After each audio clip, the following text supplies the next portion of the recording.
conducto ependimario. ¿Sí? ¿Ya han visto eso en neuro? No. ¿Qué están viendo en histo? En esto. Vamos a ver, estoy nervioso. Ah, entonces sí han visto regiones. No, Vamos a ver mañana. Ah, entonces ya tienen que haber estudiado que son las células ependimarias y que es el conducto central del ependimario. Bueno, en la placa de histología ustedes ven que se ve como una cruz, ¿cierto? Es como una cruz que se llama el conducto central del epéndice, que en la parte interna están las células ependimarias. Bueno, el mesencéfalo también tiene células ependimarias porque hay una cosa que se llama sustancia o área periacueductal, o sea, el líquido cefalorraquídeo también se mueve por toda la parte central del mesencéfalo. ¿Qué pasa? Que justo en la parte posterior se encuentra el núcleo del cuarto ventrículo. De ahí, perdón, el núcleo del cuarto par craneal. ¿Qué sucede? Que de ahí salen dos ramas que en la parte posterior se cruzan antes de salir del mesencéfalo. Entonces lo que viene del lado derecho se cruza para el lado izquierdo y lo que viene del lado izquierdo se cruza para el lado derecho. Salen por la parte posterior y los vemos que se asoman justo a los lados laterales del tercer par craneal. ¿Listo? Recuerden que es el único par craneal que tiene prolongaciones o que sale por la parte posterior del tallo cerebral. ¿Qué sucede? Que está muy cercano también a los núcleos del tercer par craneal y a los núcleos parasimpáticos del tercer par craneal. Pero su recorrido es un poquito más largo porque sale por la parte posterior. El origen aparente, recuerden, por los pedúnculos cerebrales, pero más lateral que el tercer par craneal. ¿Cuál es la función del cuarto par craneal? Mover un solo músculo, que es el oblicuo mayor o oblicuo superior. Se llama troclear porque pasa muy cerca a la tróclea. Por eso se le coloca ese nombre. ¿Listo? La función de él, ¿cuál es? Que miremos al centro y abajo. No solo al centro, porque al centro lo hacen los rectos mediales, pero al centro y abajo lo hace el cuarto par craneal, que es la mirada que tenemos cuando bajamos escaleras. Cuando no conocemos las escaleras, porque generalmente cuando son las escaleras de la casa uno ya no mira por dónde va porque su cuerpo tiene buena propiocepción y se adaptó a ese lugar, pero cuando son escaleras nuevas uno tiende a bajar un poquito la cabeza y a mirar como hacia la punta de la nariz. Entonces, gracias al cuarto par craneal es que podemos bajar escaleras. Cuando hay parálisis de este par craneal, el ojito tiende a meterse, pero hacia arriba. O sea, hacemos un estrabismo convergente, pero hacia arriba. O sea, el ojito lo vemos hacia arriba. ¿Cómo lo exploramos? La exploración del cuarto par craneal es una exploración conjunta. Uno explora los movimientos tercero, cuarto y sexto. No los explora por separado. Pero entonces, ahorita que veamos el sexto, les digo cómo vamos a explorar también el cuarto.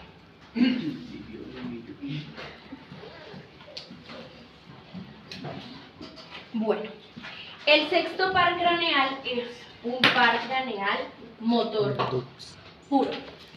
¿Ok? ¿A quién le va a dar inervación? Al recto lateral. Entonces recapitulemos. El óculo motor, el tercer par craneal, le va a dar inervación a el recto medial, recto inferior, recto superior y oblicuo inferior y el elevador del párpado, más la inervación parasimpática. El cuarto par craneal le da inervación al oblicuo superior y el sexto al recto lateral. Bueno, el origen aparente. El origen real. El origen real está dado en el puente, en la parte inferior del puente. El puente tiene una forma muy gordita. Anatómicamente es la parte más voluptuosa del tallo cerebral. En la parte anterior vamos a tener el puente. y en la parte posterior vamos a tener el cuarto ventrículo. Entonces el cuarto ventrículo es quien nos va a dar las relaciones anatómicas en el puente, ya sea el techo o sea el piso del cuarto ventrículo. Entonces muy cerca al piso del cuarto ventrículo vamos a tener ubicado el núcleo del sexto par craneal. El sexto par craneal es uno de los más largos en su recorrido porque sale desde muy abajito, se mueve hacia lateral y luego se introduce a la cavidad orbitaria por el agujero orbitario porque van juntitos, va tercero, cuarto y sexto juntitos para darle inervación a toda la cavidad orbitaria. El sexto par craneal, miren lo que les decía, esto es cuarto ventrículo, esto es casi el piso del cuarto ventrículo, él desciende un poco para poder salir por los límites inferiores del puente para luego meterse por la fisura orbitaria y darle inervación al recto lateral. Este par craneal es uno de los más sensibles de lesionarse por compresión extrínseca. O sea, que si supongamos alguien tiene, Jimena, el celular. Ay, eso. Si alguien tiene una lesión, Ni siquiera vino Jimena, qué pecado. Si alguien tiene una lesión, por ejemplo, en el cuarto ventrículo, recuerden que no sé si esto ya lo vieron o lo leyeron, los que hicieron premédicos sí, porque yo sé que ustedes ven anatomía con el profe Arrieta. Y yo sé que les dicta el profe Arrieta. Entonces, los ventrículos cerebrales tienen dos funciones. Bueno, tres. Una, producción de líquido cefalorraquídeo que sean los plexos correctos. Dos, hacer que el líquido circule desde los ventrículos, salga y se mueva por todo el recubrimiento de las meninges, se reabsorban las granulaciones aracnoideas, pero también baje por toda la médula espinal y se mueva hasta prácticamente las raíces inferiores y vuelva y suba. A veces pasa que en ese recorrido pueden haber pequeñas obstrucciones. La producción está normal, la reabsorción está normal, pero supongamos hay una obstrucción en el cuarto ventrículo. Entonces empiezo a producir mucho líquido cefalorraquídeo, pero cuando él se mueve por todo el sistema, no tiene un acueducto adecuado para moverse y se empieza a quedar en toda la parte cerebral y se produce signos de hipertensión intracraneal por hidrocefalia. ¿Qué sucede? Como el recorrido del sexto par craneal es tan larguito, la primera manifestación de una hidrocefalia muchas veces es parálisis del sexto par craneal. Solito, no tienes nada más. El paciente te llega a la consulta porque te dice, uy doctora, yo siento como que el ojo no se me acomoda, empecé a ver borroso porque pues los dos ojos deben tener una ubicación adecuada en el plano para no ver borroso. Pues a no ser que tengas estrabismo congénito, con el estrabismo congénito tu ojo ya se acomoda a ver bien, a pesar de que tengas estrabismo. Pero si es adquirido, el ojito paralítico va a estar desviadito hacia adentro. ¿Por qué? Porque el recto medial que está dado o tiene inervación por el tercer par craneal está funcionando. ¿Eso qué quiere decir? No sé si de pronto ustedes pensarán que si yo tengo parálisis de la parte lateral, mi ojo se va a desviar hacia afuera. Y la verdad es que no, se desvía hacia adentro. ¿Por qué? ¿Cómo funcionan las poleas? ¿Sí? Vamos a hablar de física.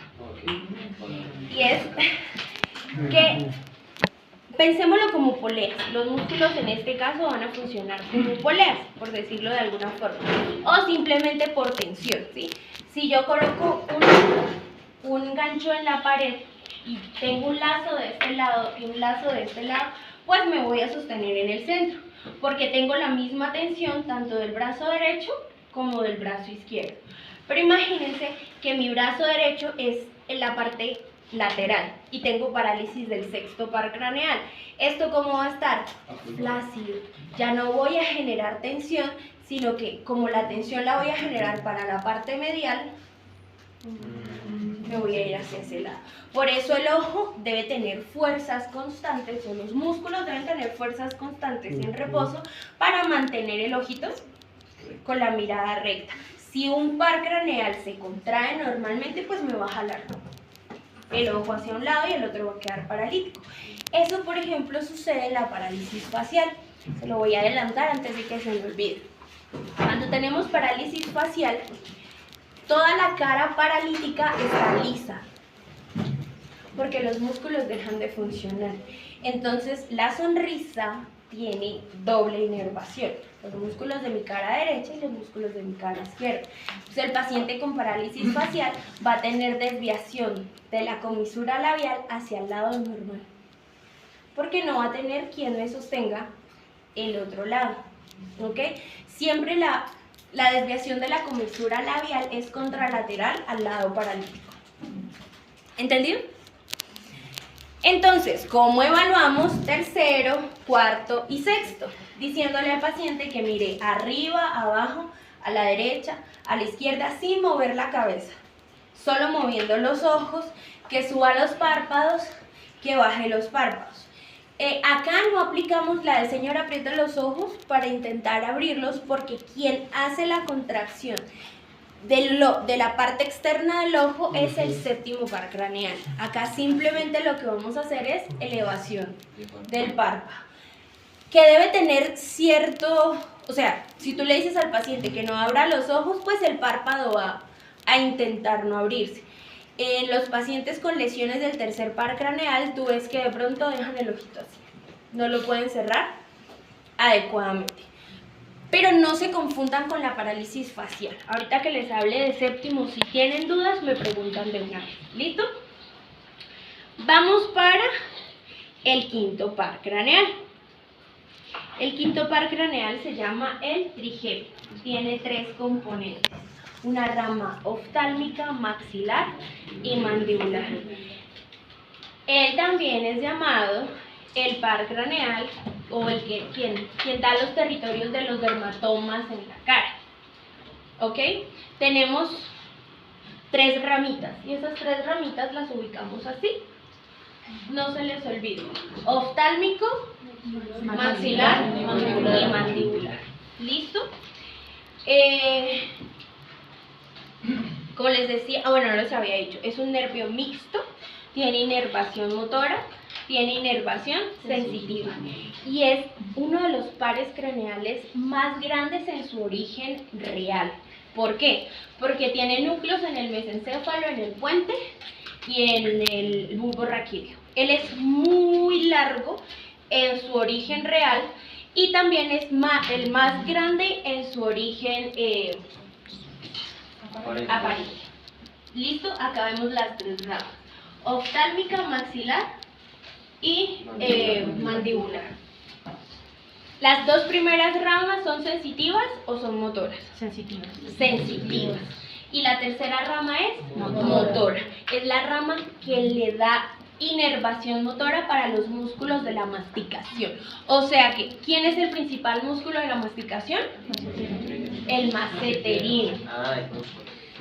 Masseterino. Y ese músculo, ¿quién lo inerva? El trigémino. ¿Listo? Bueno, entonces vamos a tener varios núcleos. Esos núcleos los vamos a encontrar desde unos chiquititos en el mesencéfalo, otros que le van a dar que tienen núcleos en el puente y que tienen núcleos en el bulbo raquídeo. Vamos a tener un núcleo principal o un núcleo motor principal, que es el núcleo que se encarga pues de toda la parte de la masticación. Está ubicado en el puente, la parte medial del puente. ¿Listo?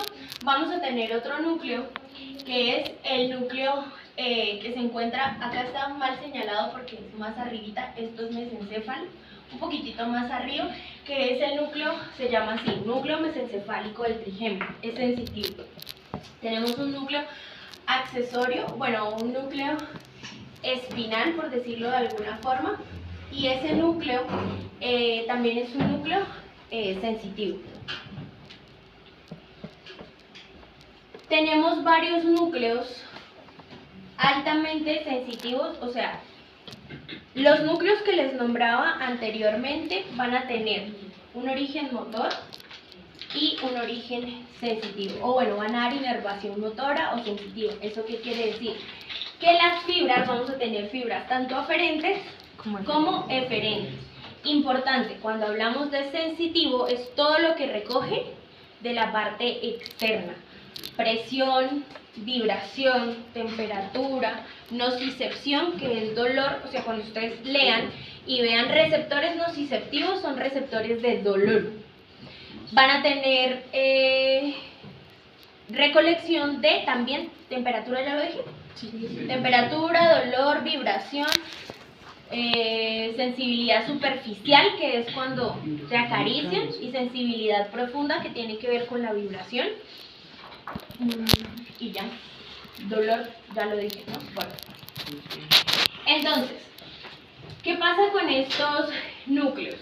Estos núcleos sensitivos vamos a encontrarlos en el mesencéfalo, en la parte espinal, que era lo que veíamos en el bulbo raquídeo, que es bastante largo. Y todas estas raíces van a entrar por la fosa craneal posterior. Miren esto acá, chicos. Y es que, ¿de dónde viene el trigémino? Viene de abajo. Y él tiene que subir un poquito para poder dar la inervación, para hacer como su parte más grande, para hacerla bastante prominente, y luego va a viajar por las 3 ramas de las que hablamos. Importante con respecto al trigémino, que me va a dar la sensibilidad de toda la cara. Entonces, ¿cómo la vamos a ver? Esto va a ser B1, B2 y B3, de la parte sensitiva. Entonces, cualquier cosa que ustedes sientan en la cara, que les pica, que les arde, que se queman, está dado por el trigémino. Al herpes zóster le gusta mucho este par craneal, y una de las patologías crónicas con más discapacidad y con más dolor se llama la neuralgia del trigémino. Los pacientes se suicidan por neuralgia del trigémino. Es un dolor desesperante. Por eso, si ustedes ven un herpes que salga en la nariz, que salga en el labio, un herpes zóster, ¿no? No es el mismo el herpes tipo 1. Él es doloroso, pero no tanto. Sí, fastidia como el fueguito ahí en sus fases iniciales, pero imagínense, ese dolor del fueguito en toda la cara, en toda la mitad de la cara. El paciente no te va a referir que el dolor es como si le hubiesen metido un puño. El paciente te dice: doctor, me arde la cara, me lavo la cara y cuando me seco con la toalla siento como si fuese una lija la que me estuviese secando. Siento calor, pero a ratos me da frío, y por momentos el dolor es así, como si le palpitara, o a veces como si lo chuzaran. Es un dolor horrible. Si tú dejas que la progresión de la enfermedad siga su curso, el paciente queda con lesión del trigémino. Y cada vez que le dé una gripa, que le dé alguna cosa, no van a aparecer las lesiones, pero sí el dolor. Y son pacientes que quedan medicados para toda la vida.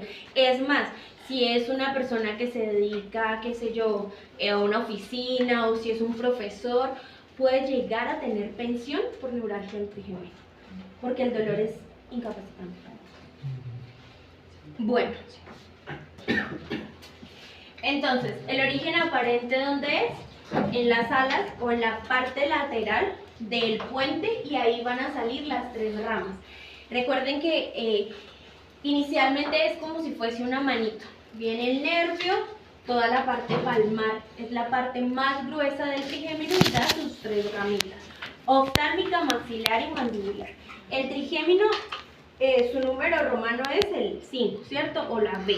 Pero para cada rama ustedes le dicen B1, B2, B3. Ahí sí colocan los números. Profe, ¿la neuralgia está en los 3? En las 3 divisiones. El dolor siempre se va a dar por el lado sensitivo. es muy diferente el dolor muscular, o sea que tú te golpeas, estás jugando fútbol y te golpean el gastrocnemio, sabes que tienes el dolor ahí en el músculo porque se te hizo un hematoma. Pero el dolor sensitivo es cuando, por ejemplo, te quemas. No hay una lesión, o por la parte sensitiva, mejor dicho, no hay una lesión de un golpe contuso o de una fractura, pero las capas de tu piel se lesionaron y vas a tener un dolor constante por recolección sensitiva. Bueno, todas estas raíces se van a dirigir hacia la cara, algunas se mueven por el peñasco y esta es una de las partes más importantes y es que ella puede tener cierto contacto con estructuras como el séptimo par craneal en su recorrido. Por eso a veces tenemos lesiones mixtas de parálisis facial con dolor, porque se lesiona el quinto y se lesiona el séptimo par craneal. Pero lo que les digo, ahorita que les explique el facial, les doy como más detallitos de esto. ¿Preguntas hasta acá? Importante que sepan del trigémino que tiene, pues tiene inervación mixta, sensitiva y inervación motora. Sensitivo B1 y B2, motor, B3. Bueno, sensitivo y motor, B3. ¿Listo? Bueno, hay una ramita supremamente importante del trigémino, de B1 específicamente, que miren por donde pasa B1. Se va por toda la parte posterior de la cavidad orbitaria y le va a dar inervación a toda la parte interna y externa del globo ocular. Ya, pues, poniéndonos en contexto interna, todo lo que esté dentro de la cavidad orbitaria y externa, lo que esté a nivel externo, pues, de la cavidad orbitaria. ¿Cómo sabemos que el trigémino está lesionado en un paciente inconsciente? Lagrimeo de los ojos. Por los reflejos, profe. El lagrimeo, ¿quién le da inervación a la glándula lacrimal? La inervación sensitiva, sí. Nervio lagrimal. Pero que ¿quién es rama de hace B1. que la glándula lacrimal produzca lágrimas? El facial. Exactamente. Si te duele la glándula lacrimal, ¿quién lo va a censar? Trigémino. Pero ¿quién le dice a la glándula lacrimal que debe secretar lágrimas? El facial, por su rama parasimpática. Claro, junto con la saliva. Exactamente. Bueno, ¿qué sucede? ¿Qué pasa si ustedes se tocan la parte blanquita del ojo? ¿Quién usa lentes de contacto? ¿Qué pasa cuando se tocan la parte blanquita del ojo? ¿Sienten algo? No, nada. Nada, ¿cierto? Pero si no se siente nada. No, si tocas solo la parte blanca, hagan el experimento en su casa con las manos lavadas, supremamente limpias. Lo tocan y me dicen qué sienten. Pero si su dedo se resbala un poquito hacia la córnea, ¿qué hace tu ojo? Cierra. Se cierra. La córnea está altamente inervada, pero poco vascularizada. En realidad no está vascularizada. Por eso las lesiones en la córnea se demoran muchísimo tiempo en sanar. Las úlceras corneales sanan muy lentas. Pero si cae un mugrecito en el ojo, si ustedes van en la moto y se les mete un mosquito, lo que sensa el mosquito es la rama oftálmica del nervio trigémino. Por eso cuando un paciente está inconsciente y queremos no solo mirar si se está haciendo el desmayado, sino realmente si es un paciente con muerte cerebral, evaluamos sensibilidad de la córnea. Así tú estés inconsciente, ¿sí? Te golpeaste muy duro la cabeza y llegaste a urgencias. Si tú abres el ojo y con un hisopo tocas la córnea, el paciente va a cerrar el ojo, inconscientemente. Pero si hay una lesión cortical bastante extensa, no responde el estímulo corneal. Bueno, entonces, ¿Y si estas está son todas- desmayado, profe? Si está desmayado, Sí, responde. ¿tiene funciones cerebrales superiores intactas? Sí. Sí. Va a Es responder. para ver si tiene muerte cerebral eso. Es una de las tantas evaluaciones clínicas que hacemos, pero la muerte cerebral la dictamina un electroencefalograma. O sea, si hay un paciente que es posible donante de órganos por muerte cerebral, se le hacen 3 estudios. Se le hace el urgenciólogo, el neurocirujano o un neurólogo, y 3 personas dicen sí, efectivamente tiene muerte cerebral. Y en Colombia las políticas de donación de órganos es todo paciente que no esté enfermo. Pues si es un viejito de 70 años que lo va a trasplantar a alguien, todo está muy viejito. Pero si es un paciente de 25 años, tengo hueso, piel, córnea, tengo hígado, pulmón, corazón, y riñones. Los cultivos de piel que se pueden hacer de esos pacientes son impresionantes. Se le saca el fémur y de ahí se puede construir injertos. Una cosa súper loca lo que podemos hacer con un paciente donante de órganos. Un solo paciente puede llegar a salvar en promedio, si no estoy mal, más o menos de 20 a 30 personas. Porque, por ejemplo, la córnea no necesita tener, o sea, que yo sea compatible contigo. ¿Por qué? Porque ella está muy mal irrigada, entonces no hay El sistema inmunológico. El inmunológico, porque si no crean una inflamación, si no hay una destrucción. Igual al paciente que le trasplantamos la córnea siempre le damos inmunosupresores, ¿no? Para que la acepte. Pero, o sea, yo no tengo que ser compatible contigo para darte mi córnea. Y aunque ya dura solo 10 años, ¿no? Un trasplante de córnea dura solo 10 años. Pero los 10 años que se le da calidad de vida a esa persona. A los 10 años hay que volverla a trasplantar. Pero bueno. Entonces, ¿qué sucede? El trigémino es uno de los pares craneales que nos ayuda a decir efectivamente o el paciente está consciente o el paciente está con muerte cerebral. ¿Cómo más evaluamos el trigémino? Le pedimos al paciente, ¿cómo es tu nombre? ¿Cómo? Samuel. Samuel, ven para acá. Te llamo igual que mi hijo. O sea que te voy a regañar igual que a mi hijo. ¿Recuerdan lo que les decía cuando evaluábamos pares craneales sensitivos, que le decíamos al paciente que cerrara los ojos? Bueno, le vamos a decir al paciente que cierre los ojos. Cierra los ojos.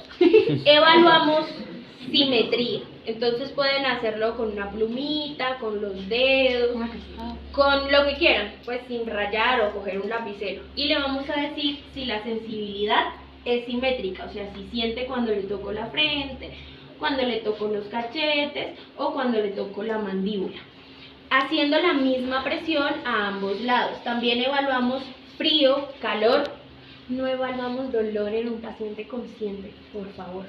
¿Sí? No es, ay, ¿le duele? No. No evaluamos dolor cuando estamos mirando pares craneales en un paciente consciente. Si es un paciente inconsciente, pues hay puntos específicos para evaluar dolor. ¿Cómo lo es las apófisis mastoides? Si ustedes las presionan, ellas duelen mucho. ¿Dónde es acá, verdad? Las presionan con los dedos que más tienen fuerza. Ellas son aquí atrás de la del pabellón. Duele. Otro lugar donde miramos si el paciente, porque hay muchas peladitas que, perdón, no voy a poner género, hay muchas personas que pelean con el novio y llegan, o la novia o lo que sea que tengan, y llegan súper desmayados a urgencias porque, mejor dicho, les dio un paro cardíaco y se están deshaciendo. Entonces ustedes con este dedito, así, ¿Y el tórax? en el externo. Si están conscientes, se van a retirar la mano. Y hay pacientes que aún estando inconscientes localizan dolor. Pues el paciente localiza dolor y retira porque es una vía primitiva, pero no tiene funciones superiores. O sea, un paciente en estado vegetativo le duele si ustedes le tocan una uña, si le tocan el lecho ungueal le va a doler, pero no te va a decir me duele. Lo que va a hacer es retirar ante el estímulo. Entonces, ¿cómo evalúan trigémino? Con tacto superficial, pueden usar tacto profundo con un diapasón vibración, frío, calor, y pues obviamente si el paciente te dice que le duele toda la región del trigémino, tú ya podrías pensar en una neuralgia del trigémino. Lo que les digo, no es lo mismo que a alguien le metan un puño y llegue a urgencias diciendo me duele aquí, porque ahí le metieron el puño. A que tú no le veas lesión y te diga me arde toda la cara, Samuel, siéntate. Bueno. Ay, no me acuerdo. Selena, no me acuerdo. Selena, y no es de Selena. Del oftalmoscopio. Ay, es que yo estaba muy juiciosa estudiando y se me olvidó. Ay, Bueno, puras cosas. los conozco. Señora. Lo que tú estabas mencionando ahorita de hacer un examen de dolor a pacientes ¿cómo se hace? Con los puntos de dolor. O sea, porque pues está diferente. Primero debes saber si el paciente es consciente, su corteza aún funciona. Entonces, una de las cosas que evalúas es la córnea, con un copito limpio, ¿sí? No con el que está regado por todos lados, no. Con un hisopo limpio, un copito limpio. El hecho de que el algodón esté seco va a hacer que sea bastante molesto, entonces le abres el ojito y le evalúas la córnea. Si el paciente cierra el ojo y dices, ok, tiene reflejos sensitivos aún preservados. Mira si de pronto en la parte cigomática presenta dolor cuando lo palpas, pero generalmente uno pues presiona el esternón. Ya no se tocan las tetillas. Antes pues presionaban las tetillas para ver si tenía dolor. No, solo aplicas presión en el esternón. Háganlo por ejercicio, con los nudillos. Háganlo. Y ustedes lo hacen fácil. En un paciente inconsciente uno genera bastante. Profe, pero entonces una persona que está fingiendo estar desmayada, al hacerle esa presión, Se levanta. Bueno, vamos a hablar de las ramas más importantes de cada una rápidamente del trigémino. Vamos a tener unas ramas sensitivas que van a ir para la córnea, acá no está dibujada porque sacamos el ojo, unas ramas sensitivas que van a ir para la glándula lacrimal. Estas ramas también van a ascender y vamos a tener ramas supraorbitarias que le van a dar inervación sensitiva a toda la parte superior de la órbita, infraorbitarias.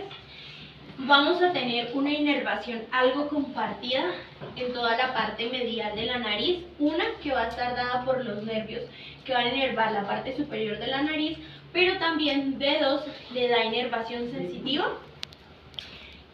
a toda la parte de la nariz, y tenemos unos ramos alveolares que le van a dar sensibilidad al arco superior de los dientes, eso en B2.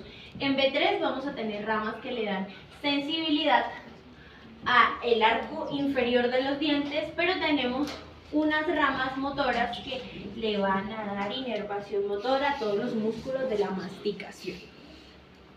¿Importantes? ¿Se las deben aprender todas? No. No, conmigo no. No sé, con Ferre. No, solo la de 1, de 2, de 3. Por ahora no. Pues no sé, importante entonces, para que lo tengan para su vida. Los nombres de quien le da inervación al orbicular de los ojos, quien le da inervación a la parte de la boca, los que van para la nariz, los que van para los músculos de la masticación, que es lo que creo que el profe pregunta más. Pero importante es que son muchas ramas, muchas ramitas de la ramita de la ramita. A mí que me interesa que ustedes se aprendan, si van a estudiar cirugía maxilofacial, pues se las tienen que saber. Pero que me interesa que sepan que hay, porque quedó con hipoestesia, que es disminución de la sensación, o con sensación de frialdad después de que le sacaron un diente. Puede ser porque le lesionaron la rama mandibular o le lesionan la rama maxilar. Señor. Profe, ¿cómo...? Eso mismo. La presentación absurda, pero es que hay personas, no sé si todo el mundo, que pueden desenfocar los ojos conscientemente. O sea, sí. ¿Cómo es Otra vez con lo R. Yo, pues no sé cómo se le dice. Ahorita que veamos ojo, me acuerdo. Ay, eso lo vimos con Ricardo y me agarraron de parche la pobre Julián. Bueno, ahora todo el salón a desenfocarlos.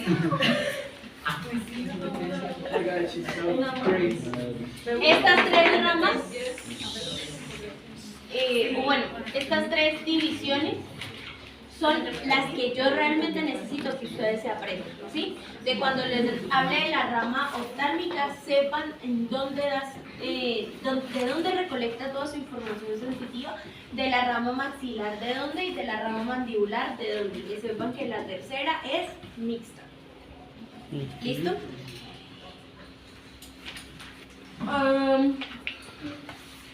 Estas son como las ramas principales del B1.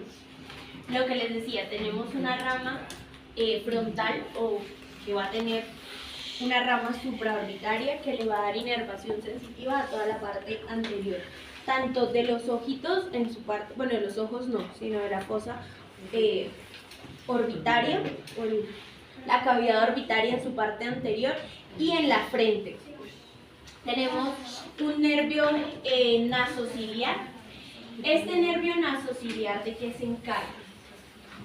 Uno, como su nombre lo dice, tiene divisiones ciliares y unas divisiones que van a bajar y le damos un poquito de inervación a la parte anterior interna de la nariz y la parte externa. Y tenemos un nervio lacrimal. Ese nervio lacrimal se encarga de la recolección sensitiva. Recuérdenlo, no se confundan. Es muy fácil que ustedes se confundan cuando yo les hable inervación de la glándula lacrimal. Siempre les voy a colocar inervación de tipo sensitivo o inervación de tipo parasimpático, que no es lo mismo. Bueno,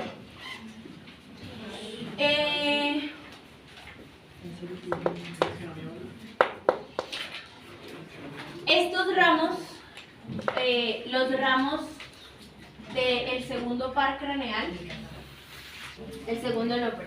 de la segunda rama del trigémino de B2, vamos a tener los alveolares, que tenemos unas ramas superiores y unas ramas ligeramente inferiores, por decirlo de alguna forma, y es de lo que se encarga de la sensibilidad de los dientes.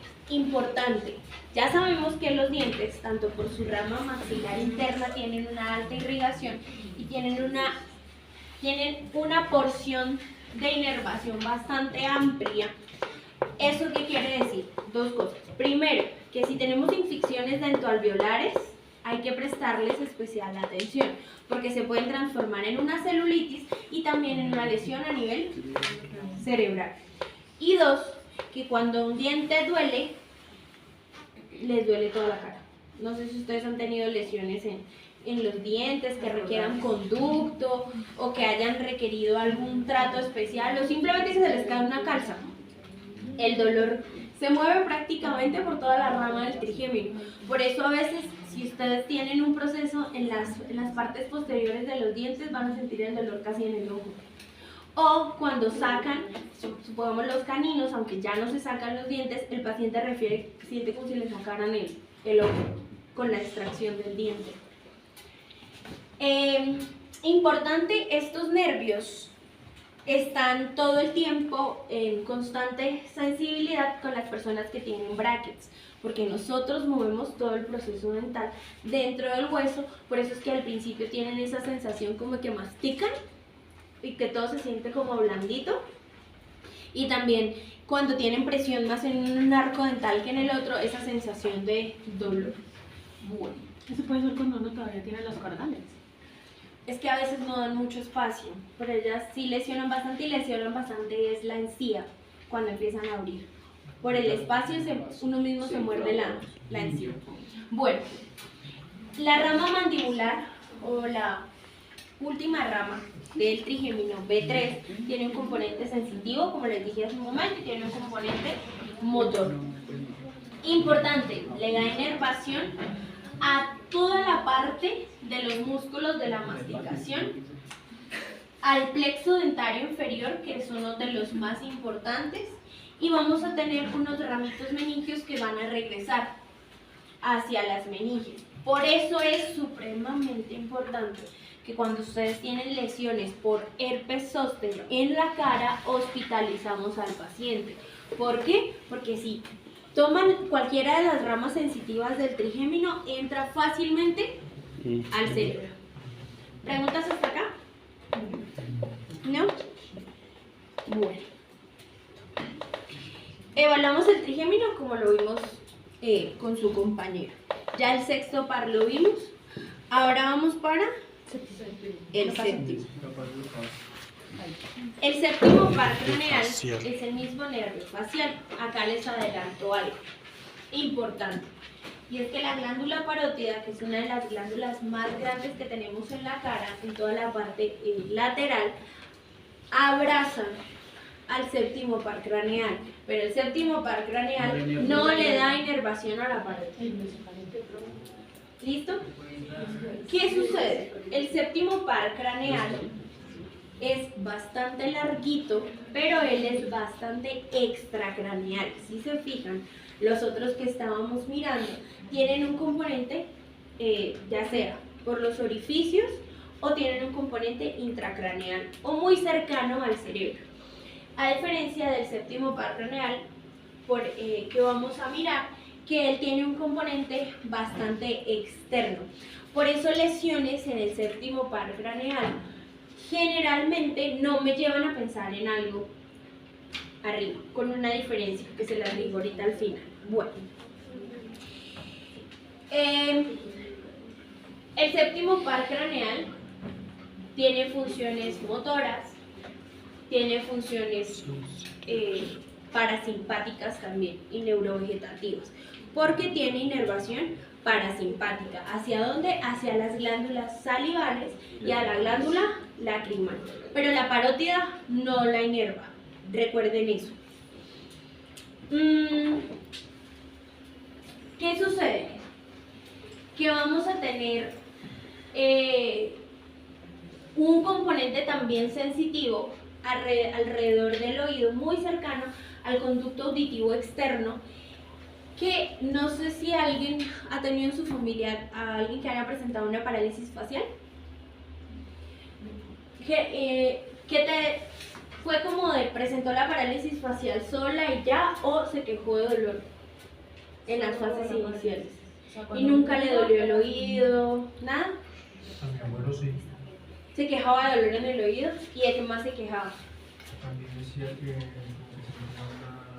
como si se hubiese metido un bicho dentro del oído. Como que todo el tiempo hacía Sí. y sonaba. Bueno, ¿eso por qué sucede?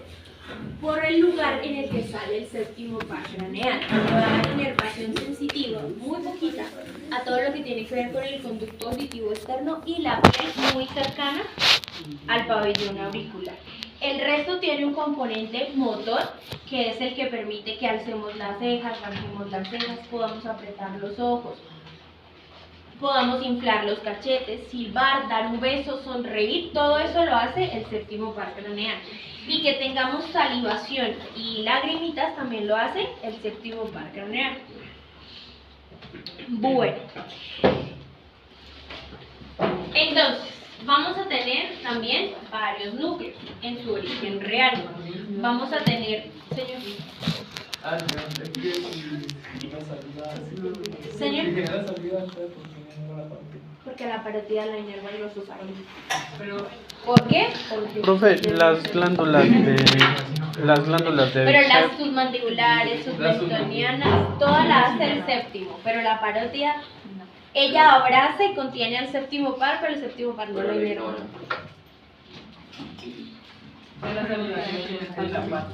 La parótida, no, la glándula parótida produce saliva, pero la inerva el glosofaringe. Profe, las glándulas de Bicep, ¿qué hacen esas entonces? Son grasita, lo que se hace con la bichectomía. Son bolsas que tenemos acá de grasita, entonces ¿qué hacen? Las retiran para que quede. ¿Verdad que si uno se quita eso, con el tiempo se le va cayendo Horrible. ¿Qué? Porque cuando uno envejece empieza a perder grasa de la cara, y si ya te quitaste las bolsas, te ves así. Cuando estés súper abuelito, y los ojos se van a ver como alargados, son súper feos. Bueno, vamos a tener un núcleo somático que está situado en la protuberancia, un núcleo sensitivo, que este núcleo origina o va a dar el ganglio geniculado. El ganglio geniculado es uno de los ganglios más importantes del séptimo par craneal. No es lo mismo que los ganglios geniculados del tálamo, ¿no? Estamos hablando de que son ganglios externos. Cuando yo les hablo de ganglios, siempre piensen en la parte sensitiva, porque las vías motoras generalmente salen y dan inervación al músculo que debe hacer el movimiento. A diferencia de los ganglios, que ellos hacen recolección externa, hacen una primera sinapsis en el ganglio y de ahí se transportan ya sean para los núcleos mesencefálicos y luego, o bueno, no solo el mesencéfalo, perdón. En este caso, pues los núcleos en el puente o en el bulbo y de ahí se mueven hacia corteza. ¿Listo? Un núcleo vegetativo que también está ubicado en el puente. Y miren, chicos, tiene un núcleo vegetativo que se llama lacrimal. O sea, que ¿quién le da inervación parasimpática a la glándula lacrimal? El séptimo par craneal. Tiene solo un núcleo que se encarga de la glándula lacrimal, de la parte mucosa de toda el área nasal. Este núcleo no solamente le da inervación a la glándula lacrimal de tipo parasimpático, este núcleo también da inervación parasimpática en la mucosa nasal. O sea, cuando tenemos mucha rinitis o mocos y estornudamos y estornudamos y estornudamos, usamos medicamentos que van directamente a esa zona y va a hacer que no tengamos tanta secreción constante de moco. ¿Listo? Y hay algo súper interesante. ¿Y qué sucede cuando ustedes lloran? Se baja también un poquito. Porque tenemos un conducto que ahorita se los voy a mostrar que recolecta todas las lágrimas de los ojitos y las manda a la nariz. Por eso, si ustedes solo lloraron y lloraron y lloraron en la nariz, no recolectaran las lágrimas, la cavidad que hay, la cavidad conjuntival no podría contener tanta lágrima. Por eso también, no sé si han visto que hay abuelitos o hay niños que lagrimean todo el tiempo por un ojito. Sobre todo los bebés, porque todo el saco lacrimal no está completamente abierto y pues lubrica el ojo, pero no tiene quien lo recolecte, entonces vemos todo el tiempo que el bebé tiene lagrimitas. Eso se llama epífora, colóquenlo en su glosario. Epífora. Bueno, entonces, el núcleo sensitivo, el núcleo vegetativo lo tenemos ubicado en el puente. El núcleo salivar superior también lo vamos a tener ubicado cerca al puente. Por eso lo llamamos núcleo salivar, porque se va a encargar de toda la inervación parasimpática para la secreción de la saliva. Pero repítanselo 1000 veces, que la parótida no tiene inervación parasimpática del séptimo par craneal, la hace el glosofaringio. ¿Por qué? Porque les gusta complicarse. Bueno, entonces, el origen real lo vamos a tener en el puente y los núcleos que vamos a tener en el puente y núcleos que vamos a tener en el bulbo raquídeo. El origen aparente, ¿dónde está? Lo vamos a tener en un surco que va a dividir el bulbo raquídeo con el puente más lateral del sexto par craneal. Vamos a tener entonces que el séptimo par craneal tiene inervación mixta, sensitiva, pero ¿solo de dónde? Del oído y de toda la parte anteriores de la lengua. Externa del oído, parte de la lengua y también del pabellón auricular. Inervación motora de todos los músculos de la expresión de la cara e inervación parasimpática de las glándulas lacrimales y salivales, excepto la parótida. Bueno, el séptimo par craneal. Al séptimo par craneal le gusta complicarse y se combina con el oído por medio de un nervio que se llama el nervio cuerda del tímpano. El séptimo par craneal, miren, sale del surco entre el puente y conexión bastante importante y luego da un ganglio que vamos a llamar el ganglio geniculado, que se los nombré anteriormente.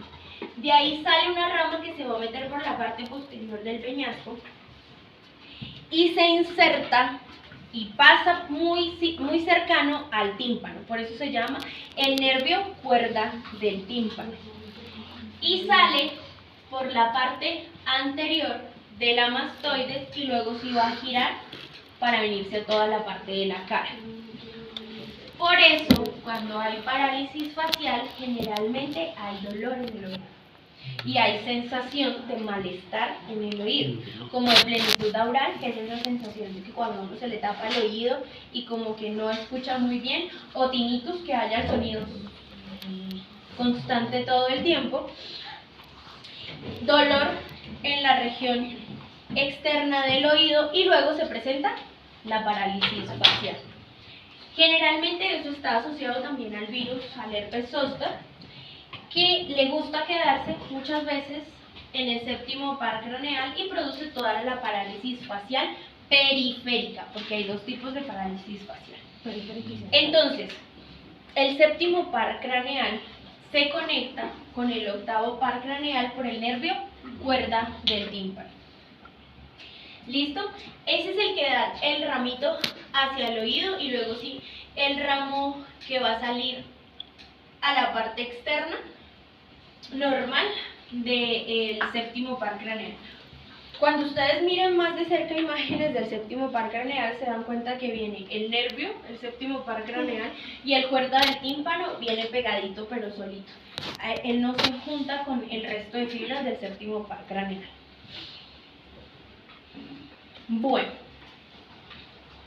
como les decía, el séptimo par craneal va a tener una distribución bastante importante en toda la cara y le vamos a dar inervación al orbicular de los ojos, a los músculos que me permiten elevar la nariz, al orbicular de la boca, por eso podemos estirar la boca, dar un beso o silbar, a toda la parte del bucinador, por eso podemos inflar los cachetes, y a toda la parte inferior pues de la mandíbula, y tenemos unos ramitos espinales que le van a dar inervación a los músculos anteriores del cuello.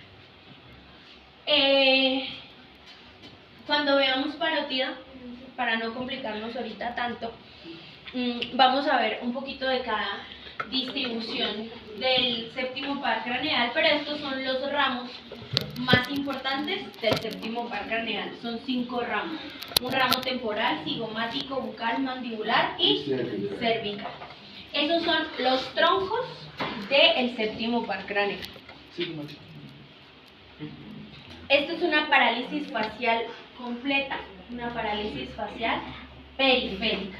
¿Por qué es periférica? Porque nosotros compartimos núcleos motores en el puente, ¿sí?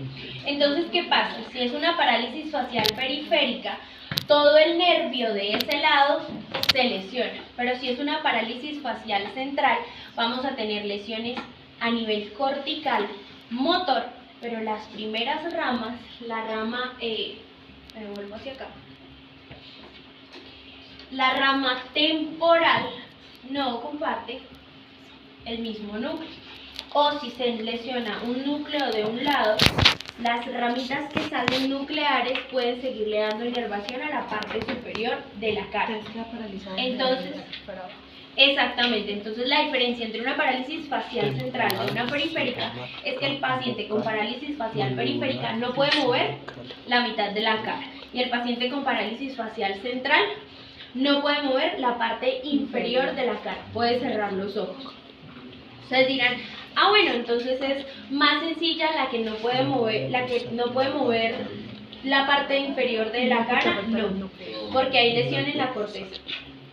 La parálisis facial periférica hay lesión a nivel externo que está asociada a un herpes y hay que tratarlo, o simplemente a los cambios bruscos de temperatura, o sea, eso, y que los papás le dicen a uno que si está acalorado no abra la nevera porque se le tuerce la cara.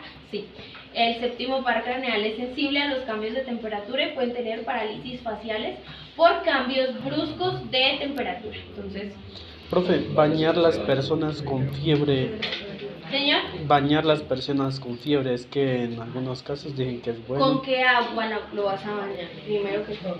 con agua Porque ya. si tú vives en Pamplona y abres la ducha a las 12 de la noche sin el calentador, estás haciendo un choque térmico de una persona con 39 grados centígrados y el agua te puede salir a 8. Entonces lesionas.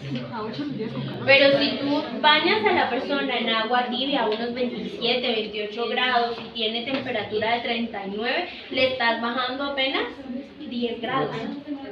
Y lo haces progresivamente. Entonces a las personas con temperatura sí hay que bañarlas. Porque si no, No pueden tener importa si lesión sean cerebral. infantes o personas adultas. Tú debes bajar la fiebre, pero no debes hacer choque térmico. Y ya con hipertermias, en tratamiento intrahospitalario que se le inyecta solución Frío. salina fría. Porque es que la hipertermia maligna no responde a cambios leves en la temperatura. Y en la hipertermia maligna estamos hablando de temperaturas de 41 grados. Se lesionan todos los órganos adentro. Aparte de que la corteza se frita. Por acá me van a preguntar. Señor, Eso puede ser una señal ¿qué? que brusco de temperatura. Más que una CB, epilepsia, convulsión. Porque pues yo conozco, bueno, tengo un caso, un conocido de que pues está en Cúcuta, salió con agua fría del corte y pues le dio un derrame. O sea, le dio convulsiones y le entró un derrame. Porque puede tener una malformación arteriovenosa. Cuando hablábamos del polígono de Willis y les decía que habían aneurismas y ese aneurisma y produce una hemorragia cerebral. O sea que ya tenía el problema, pero el agua fría lo empeoró. Algodón con alcohol en las axilas, algodón de esto. No, esto es Y eso secreto de la abuela, pero sí funciona, pero sí funciona. pero le bajas la temperatura muy rápido. Pero sí sirve. Porque tú le colocas al paciente adulto, al bebé o lo que sea, pañitos de agua tibia en la frente, en el pecho, en la espalda. Es muy diferente si es la 1 de la tarde en Cúcuta, ¿no?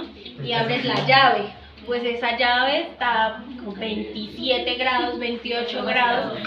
Pues antes tienes que enfriar un poquito el agua para poder bañar al bebé. Pero si es en Pamplona, tú no dices agua fría, no, tú siempre vas a decir agua templada. Y eso debes dejarlo claro en tus recomendaciones médicas. Si sube la temperatura, entonces bañar al menor con agua templada. Porque después le llega a la mamá, no, yo lo metí en agua fría y mire el bebé como, porque usted me dijo. Por acá me van a hacer una pregunta, pero primero... Profe, en fisioterapia para patologías padecimientos como la osteoartritis, recomienda el baño con agua alternando la temperatura de muy frío y muy caliente. ¿Cómo hace para que no se dé ese choque térmico? No tienes fiebre. El choque térmico solamente cuando la persona tiene fiebre. El cuerpo, digamos, no se aclimataría al agua y no. No, porque tu temperatura está en 38 grados centígrados, estás en homeostasis y vas a generar frío-calor, frío-calor. Pero si tu temperatura es de 39.5 o 40 grados, no estás en homeostasis, tu cuerpo está luchando contra la fiebre. Ahí es donde generas choque térmico. Entonces la alternancia entre el agua no causaría, o por ejemplo, meterse en el agua fría. Desde que tú estés bien, pero si tienes una neumonía y 40 grados de temperatura, no creo que te vaya a hacer bien un baño de agua fría. Una pregunta, ¿no se puede drogar con gasolina? ¿Drogar? ¿Qué? Pues yo creo que yo conocí a un señor en mi pueblo que se ponía, es que mi pueblo siempre hacía calor. Entonces el señor tomaba unos baños de gasolina y se los ponía debajo de los zapatos, al día siguiente lo tomamos intoxicado. Y compadre su parcial. No, había algo más ahí. Yo creo que tomó gasolina. O sea, bueno, igual también las intoxicaciones por gasolina, pues no son tan severas, pero sí hay un componente más. No, profe, era lo de que hacen algunos deportistas también, que se meten en agua totalmente helada con hielo, que he visto. Pero no tienen fiebre. Ajá, pero puede causarles algún daño o si es benéfico. Profe, pero eso no tiene ¿Daño? nada que ver. Acaba de hacer ejercicio y así estando. No, porque tú estás haciendo ejercicio y tienes todo tu sistema simpático activado. La terapia con hielo la hacen en pacientes en reposo. O sea, estás No, porque he tranquilito. conocido gente que hace, llega a hacer ejercicio y se mete el agua Eso puede fría. causar una parálisis. Señor, Antes del deporte. ¿qué? Después.